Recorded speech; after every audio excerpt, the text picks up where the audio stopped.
You're listening to the H.P. Lovecraft Literary Podcast at hppodcraft.com. This week, we continue with our coverage of The Challenge from Beyond with the Live in Leeds show that we did back on April 4th. For this thing was nothing human, nothing of earth, nothing even of man's myths and dreams. It was a gigantic, pale gray worm or centipede, as large around as a man and twice as long, with a disc-like, apparently eyeless, cilia-fringed head bearing a purple central orifice. It glided on its rear pairs of legs, with its forepart raised vertically, the legs, or at least two pairs of them, serving as arms. Along its spinal ridge was a curious purple comb, and a fan-shaped tail of some gray membrane ended its grotesque bulk. There was a ring of flexible red spikes about its neck, and from the twistings of these came clicking, twanging sounds in measured, deliberate rhythms. Here, indeed, was outre nightmare at its height, capricious fantasy at its apex. But even this vision of delirium was not what caused George Campbell to lapse a third time into unconsciousness. It took one more thing, one final, unbearable touch to do that. As the nameless worm advanced with its glistening box, the reclining man caught in the mirror-like surface a glimpse of what should have been his own body, yet, horribly verifying his disordered and unfamiliar sensations, it was not his own body at all that he saw reflected in the burnished metal. It was, instead, the loathsome pale gray bulk of one of the great centipedes. Horrific. Yes. He's a worm. He's in the worm body. He's in the worm guy. Oh my God. And that's how we conclude the Lovecraft section of the story. So you guys can all leave. Yeah, we covered the Lovecraft. This is worth the price of admission right here, though. If you read the story and you get to this point, this is one of the greatest moments in all I mean, now just keep in mind what's going on. This guy is terrified. Can barely deal with the situation. It's like your worst nightmare come to life, and he describes it as a nightmare 5 or 6 times. Yeah. It's just full of fear, nightmarish, so awful. scared. I keep thinking of like night terrors where you just can't move and you're just so scared. I don't even need to think of that though. If I woke up and I was in a worm body, Absolutely. I would crap something. I don't have pants, but whatever garments down there. So he's having a really hard time with it. And then we get into the Robert E. Howard portion of the story.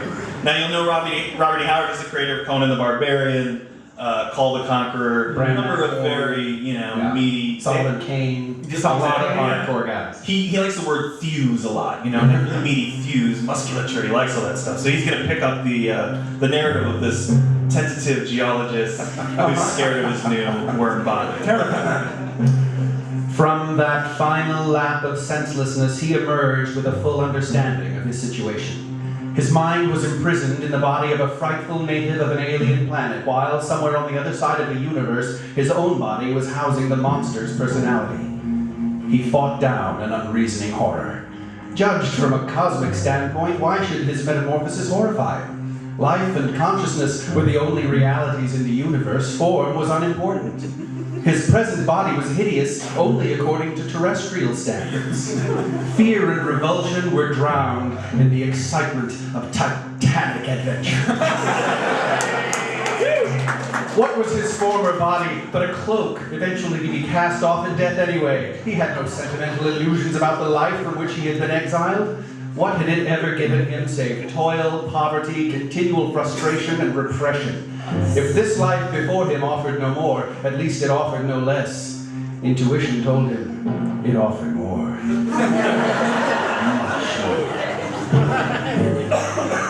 Awesome. Yeah. Awesome. A complete turnaround. Yeah, totally. It's like shifting accidentally from first to fourth. It's like, But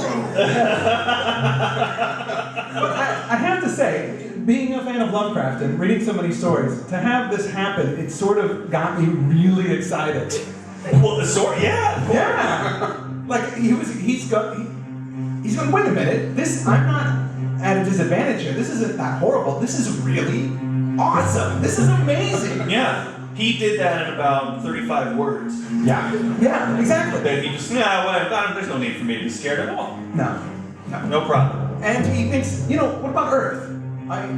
There's a worm guy that's on Earth. He's probably going to cause some problems. But he's in my body on Earth. Exactly. He might screw the whole thing up and exterminate the whole human race. But then he goes, who cares about Earth? Yeah. Let him walk the earth, slaying and destroying as he would.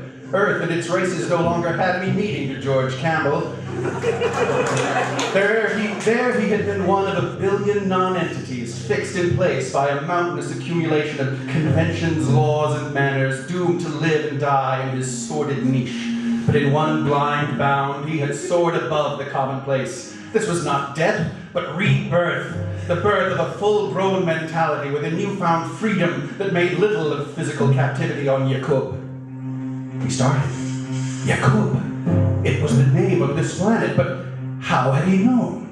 Another cell cluster. Yeah. Something in the brain of this alien. Yes. Now This information. This is one of the cool things that these aliens didn't anticipate is how awesome humans are. Yeah. Well, that's what you got out of it. The first thing I thought was, this planet is, if when you go into the worm body, you will suddenly know everything they know, how did this not happen to them all the time? Well, and this is what it is. Humans are the best. They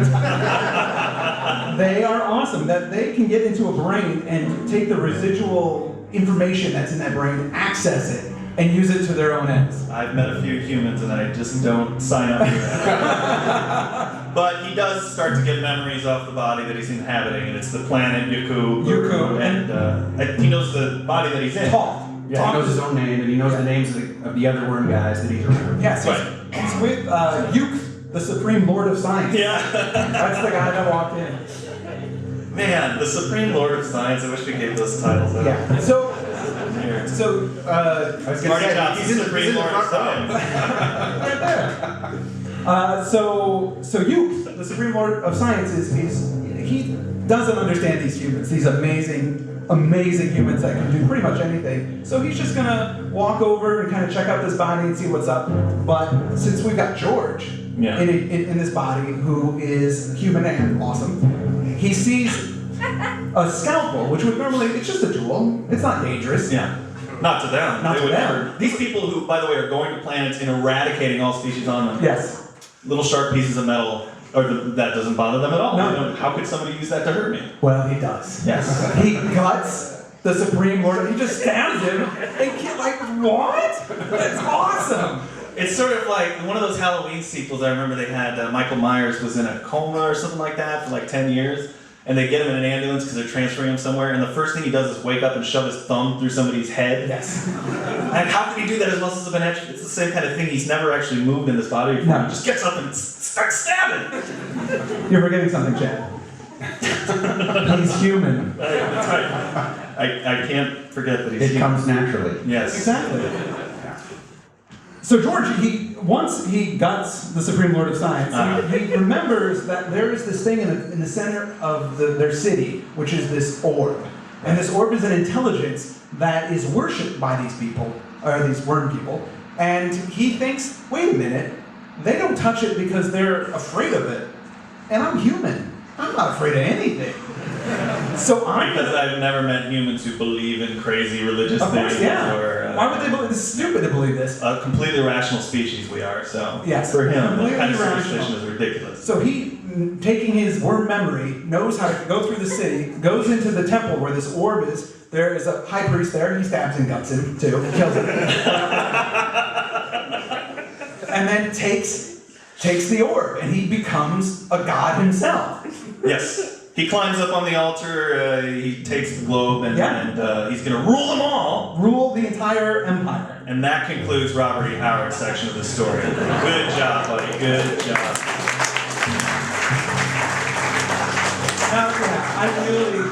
Now it's such a huge dichotomy to Lovecraft stuff because with Lovecraft everything is humans are insignificant and they're nothing and they're powerless, and I mean that's where the horror comes from. That's why I love Lovecraft. Mm-hmm. But because you feel insignificant.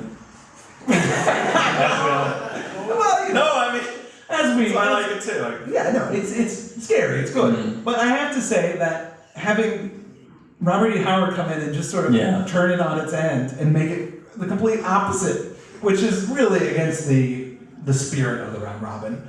As much as amusing as I found it, it's not really what one should do. No, and I wonder what Lovecraft thought of it. Yeah, Lovecraft had a good sense of humor. And liked Robert E. Howard. Yeah, he liked Robert E. Howard a lot. And they wrote, Lovecraft would take things from Howard stories, and Howard would take things from Lovecraft stories. So, I mean, they were good correspondence friends, and they really respect each other's work. Both near their deaths, I believe, at this point. Well, yeah, this is only a year before Robert E. Howard commits suicide. And then Lovecraft dies 2 years later. Yeah. 2 years? No, I think just 1 year. 1 year later, yeah, 1 year, yeah. So just wanted to bring the room down. Yeah, please. Just having too much fun. Well, but before we go on to the last part, the fact that we are connected to the internet and people are listening to us live, which I completely forgot about, let's check in with the internet and see if anybody has anything interesting to say. Paul? Okay, well, first of all, there's a nice suggestion that maybe you ought to invest in a Lovecraft brand of smelling salts for all those fainting fits. That would be good. nice. Yes. Very nice marketing idea there. And people are loving Andrew's readings, of course. But also we are a lot of praise for Corin on the music production. They're really I felt really strong hearing the I too. That was comedy very music exciting. going on there. Made me want to run around. I want to have a sword. Yeah. So the next part is where poor Frank Belknap Long has to somehow wrap these things together and bring it to a close. Yeah, and he starts alternating between the two scenes. He's got the possessed body on Earth, which has the worm guy's consciousness in it, and then the worm body on Yuku, which has the human in it. So we know that the body of George gets up and like a zombie, staggers around the Canadian woods. right. Yeah. Which they say there's a great. It says he was weaving between the trees of Earth in an attitude that suggested the awkward loping of a werebeast. Oh, right. That's a good cultural touchstone there, because everybody knows what a werebeast, how they look. Oh yeah, werebeasts. They do lope awkwardly. It's really embarrassing. Yeah, they really do. Not good lopers like those zombies. It's just ugh. But it goes from that, and then it cuts back to Yuko, where George is just ruling the galaxy, and they're all worshiping him, and Oh yeah, what an arc this guy has. Like he goes and he grabs the orb and he goes, "I'm God now," and everybody goes, "Okay." yep, they're on board. Well, he's human. Yeah. So The hero's journey done, and but the worm in the body manages to kind of he becomes sort of this feral beast, because being an alien body, he can't deal with what the human mind deals with, how we repress all of our primal violent desires that we all have underneath us. And so he can't control it, and he just turns into this raving beast. Like he attacks a fox, and then it just goes crazy, grows hair on his face, and his skin turns kind of black. Yeah, I think that's one of those things. well, I grow hair on my face. But I think in an accelerated fashion. Okay. Just a mustache. Human. That would be awesome. It would be good. So they cut back and forth, cut back to just how amazing George is, how the worms totally worship him, how he's totally whipped this empire into shape. He's made them a little even more benevolent. He's like kind of better than as well. I kind of tuned out at this part of the story. Okay. And then the human body that had the worm in it is dead, and a trapper finds his corpse. Right. And it looks all mangled and weird and stuff because it's been dealing with the worm stuff. And it's floating into some water. it's floating in some water, yes. by the campsite. And this is the conclusion of the story. He who sought your body in the abysses of time will occupy an unresponsive tenement, said the Red God. No spawn of Yakub can control the body of a human. On all earth, living creatures rend one another and feast with unutterable cruelty on their kith and kin. No worm mind can control a bestial man body when it yearns to raven. Only man minds, instinctively conditioned through the course of 10,000 generations, can keep the human instincts in thrall. Your body will destroy itself on earth, seeking the blood of its animal kin, seeking the cool water where it can wallow at its ease, seeking eventually destruction, for the death instinct is more powerful in it than the instincts of life. and it will destroy itself in seeking to return to the slime from which it sprang. Thus spoke the round red god of Yakub in a far-off segment of the space-time continuum to George Campbell as the latter, with all human desire purged away, sat on a throne and ruled an empire of worms more wisely, kindly, and benevolently than any man of earth had ever ruled an empire of men. And that's the end of the story. That's it.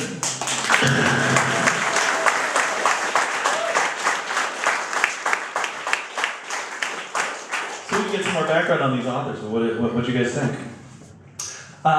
A. Merritt. I've never actually read an A. Merritt story, but I have read a letter to the editor of Weird Tales about an A. Merritt story, and I've always found this quote. It's from the Eyrie, which was the letters to the editor column of Weird Tales.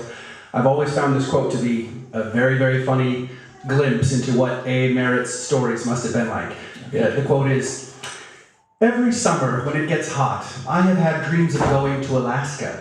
Does going to Alaska do to everyone what it seems to have done to A. Merritt, who wrote that most intriguing serial about the golden pygmies and the leeches and the octopus who was tied to the bedposts? If so, I think he ought to get a commission from a travel bureau, because countless adventure-starved people will probably be inquiring the railroad station you get off at to reach the mysterious Shadow Valley. Really, I think it was a swell story, and I'm wondering when his next piece starts in your magazine. I hope it will be full of horror and chills and monsters waiting to sneak up on the reader, because we who live in Chicago live an uneventful life now that Al Capone is in jail."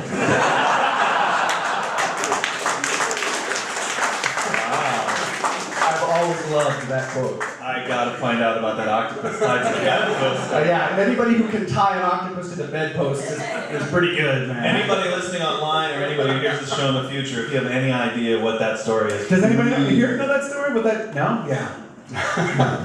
No, A. Merritt, whatever his writing may have been like, he was apparently, I guess he was, he wrote pulp stories on the side. His main job was a journalist, like a regular newspaper journalist, and apparently he was incredibly successful, and he's sort of, he seems to me to be like a Lovecraftian protagonist. He's a guy who, travels the world, has adventures, writes pulp stories on the side, makes a lot of money, collects, apparently had a huge library of occult books, and he was like a character from a pulp story.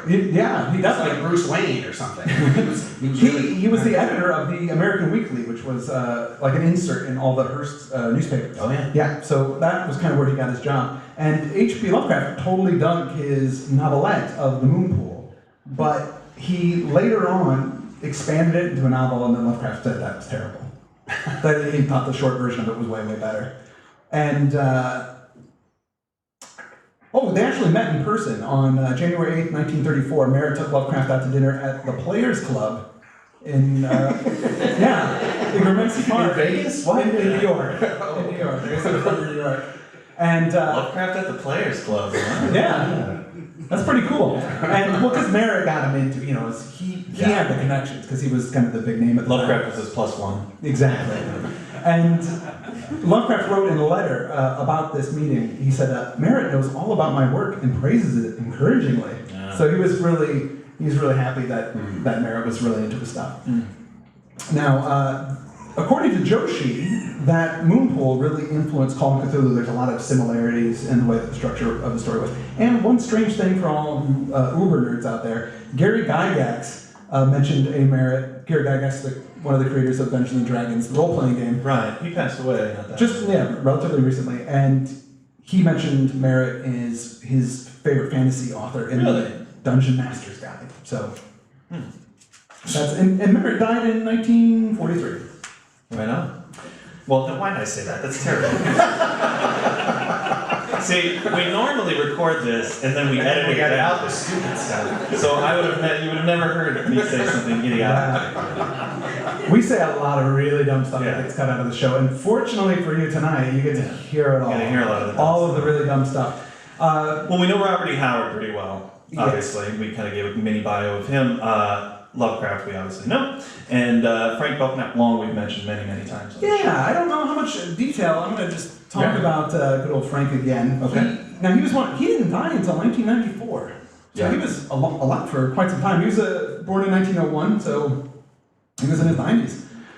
He was one of Lovecraft's closest friends. He was one of the guys in the Callum Club that Lovecraft had in New York.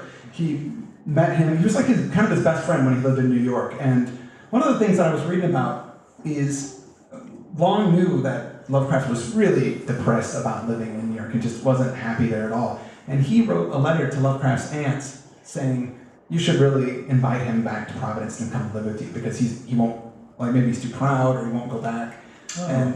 And they did. And it was kind of his encouragement of them to kind of, because they didn't know how bad he was doing because he wouldn't communicate that stuff to them. Having his suits stolen. Right, exactly. Yeah. And I mean, he was a really good guy. Long also did revisions for DeCastro and Zelia Bishop, just like Lovecraft, so he worked for those guys as well.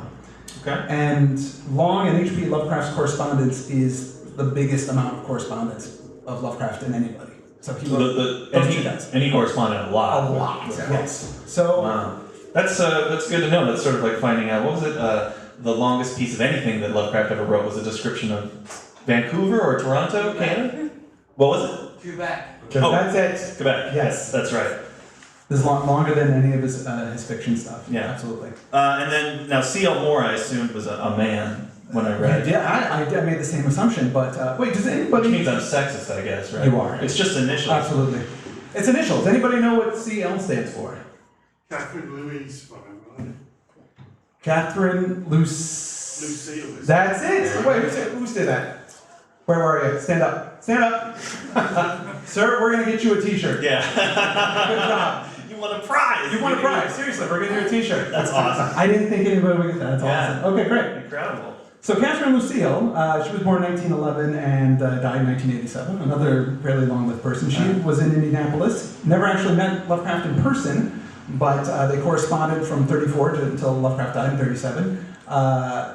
He liked, H.P. Lovecraft liked her stories, the Chamallow?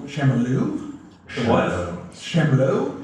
I think it's a perfume. Oh. The ShamWow? The ShamWow? The ShamWow. You guys don't have ShamWows over here, do you? No. It's an American thing. Yorkshire. Yeah. And Black Thirst, that was another one of her great stories, according to Lovecraft. And they met when R.H. Barlow wanted to publish some of her stories and he asked H.P. Lovecraft to write her because Barlow was just a kid at the time and Lovecraft had some weight. So he said, hey, would you do a favor and see if we can publish some of her stuff? And so he did. And they corresponded. In fact, Lovecraft connected her with Henry Kuttner in 36, and then eventually they met and got married. Lovecraft was a matchmaker. He was a matchmaker. Oh. Isn't that sweet? Wow, Yeah. I didn't know that until I did the research on it. I just found out just now. It's good to know. It was funny too because he kind of warded her off of doing pulps because he considered those, he didn't like pulp writing and he thought it was terrible. And he goes, oh, don't give in, it's easy money to do the pulps, but don't do them. I was going to say he didn't like making money. People are buying. He didn't really. And then she went on to write, her big books were Judgment Night and Vintage Season later on, in the 50s, I believe. All right. There you go. Cool. So those are the folks that were responsible for this. Now, you talked a little bit about Julius Schwartz. The DC thing? Yeah. I didn't know about, but was it, he had something to do with Batman coming back? He did in the 60s. Julius Schwartz, I don't know if we mentioned before, but he sold at the Mountains of Madness and The Shadow Out of Time. Yes. On Lovecraft's behalf. Yeah. So he's sort of his agent.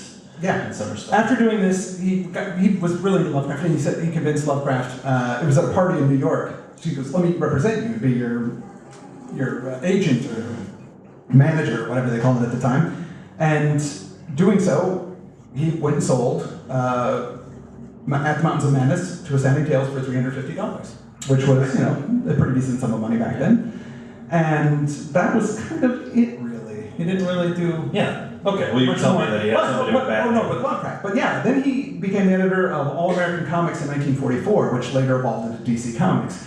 And it was in 64 that he sort of took this old character, Batman, and kind of was pushing him into the mainstream again. So he brought out Detective Comics and had Batman and stuff in there. So he was sort of responsible for that. And then in 71 to 86, he started doing more stuff with Superman and trying to get Superman popular again. And that was right before, I don't know how many comic book nerds we got out there, but you remember right in '86, John Byrne took over, and he kind of modernized Superman for the '80s. So he was, he wasn't a klutzy Clark Kent. He was kind of a handsome, cool journalist. And Was he a newscaster or something? no, he was still a newspaper guy. But and that's when Lex Luthor became kind of the corporate tycoon, as opposed to being the just crazy mad scientist that was mad at Superman for causing him to lose his hair. Right.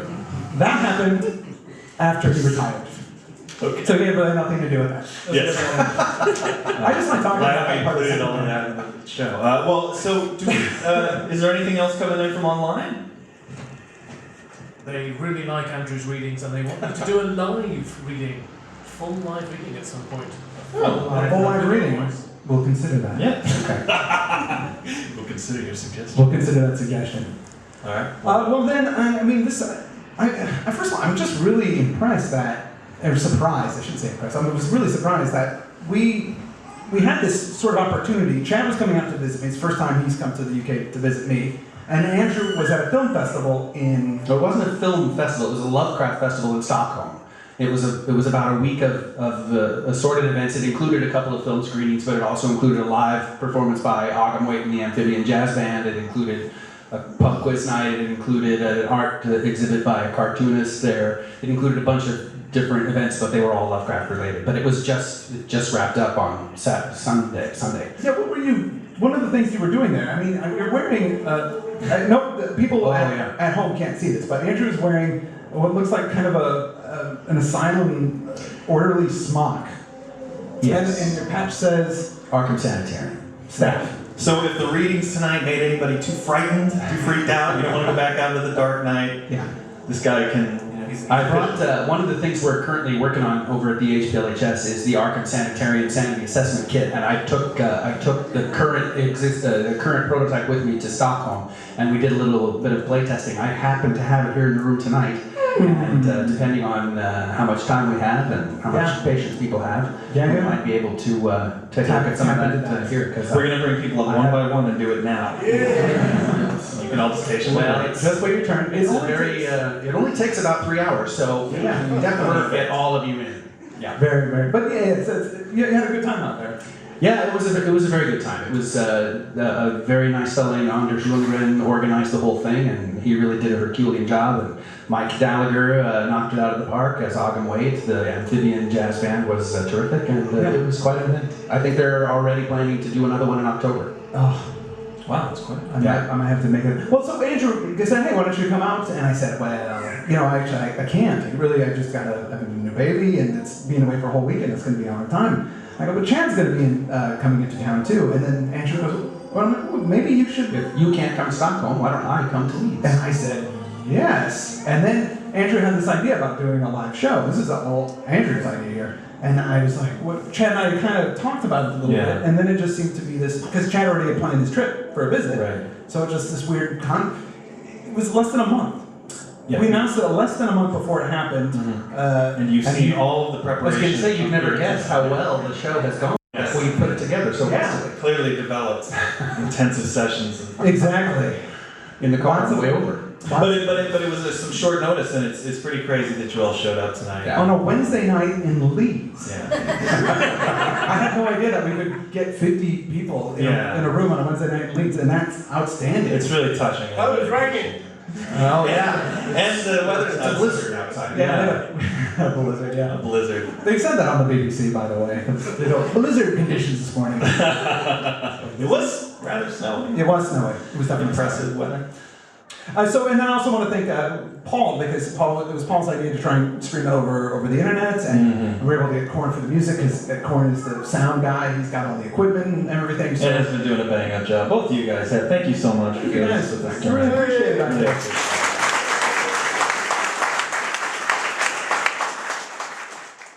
That concludes our coverage of the Challenge from Beyond, but not the live show in Leeds from April 4th. So next week we're going to have the Q&A.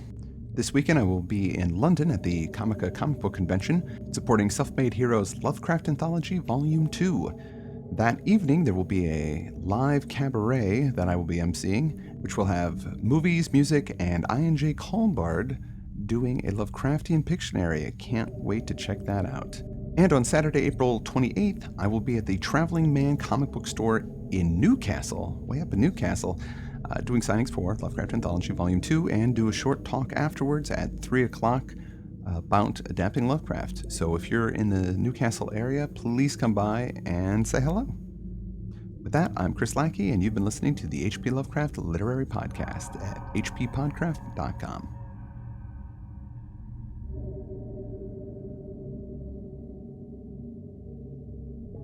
hppodcraft.com.